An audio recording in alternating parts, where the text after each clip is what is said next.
रिया अपने पड़ोस के एक आकाश नाम के लड़के को फ़ोन करके अपने घर पर बुलाती है।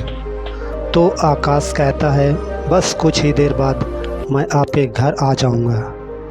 फिर उसके बाद आकाश चोरी छिपे रिया के घर पर आया तो उसे लगा कि रिया अभी नहा रही है। जब उसे रिया कहीं पर दिखाई नहीं दिया तो वह जानते हुए भी रिया को आवाज़ लगाया। उसके आवाज़ सुनकर अब रिया बाथरूम के अंदर से ही कहती है, तुम कुछ देर बैठो, मैं अभी आई।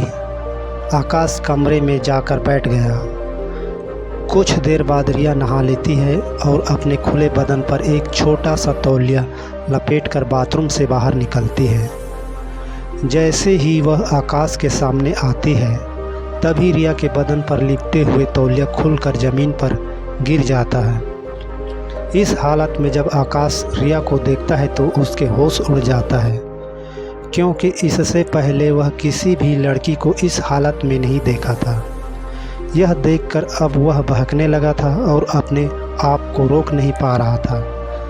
रिया आकाश को बहकते हुए देखकर समझ चुकी थी कि आकाश मुझसे कुछ पाना चाहता है, मगर शर्म से कुछ नहीं कह पा रहा है। फिर रिया ने ही पहल की।